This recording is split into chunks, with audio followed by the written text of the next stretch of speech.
The national and global stories then, Prime Minister Narendra Modi has departed on a three-nation visit, beginning with a visit to Jordan. In the second leg of the tour, he will also travel to Ethiopia, and in the final leg, he will visit Oman from December 17 to 18. What will be on the agenda? Sumita, my colleague, is now joining us with all these updates. Sumita?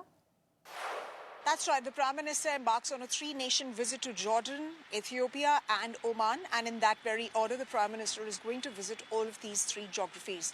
Now, as far as his visit to Jordan is concerned, he will, of course, be meeting with King Abdullah II.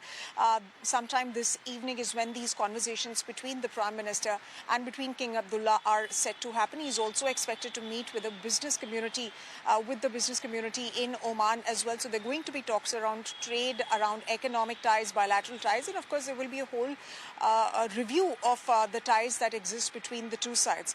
And then from there on he leaves for Ethiopia. Ethiopia, remember, is a key country as far as the African Union is concerned, and it was under India's presidency, the G20 presidency, that African Union got incorporated as a member of the G20 grouping.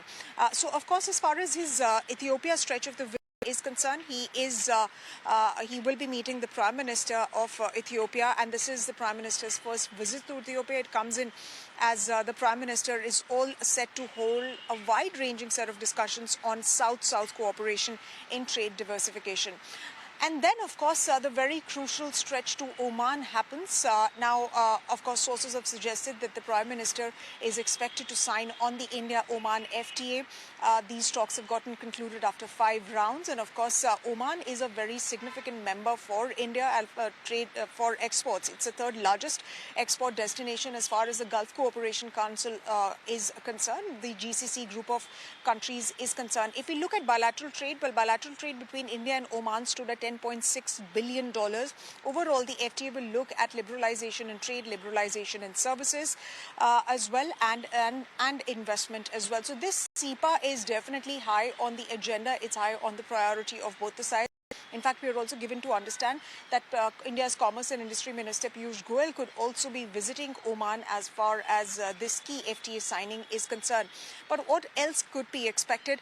Well, in Oman, Oman has agreed to also New Delhi will be receiving spare parts from Oman's retired fleet of Jaguars is something that the MEA confirmed last week. So overall, this three-nation visit is aimed at solidifying bilateral ties, at reviewing trade and investment, and finding more opportunities for further cooperation and engagement.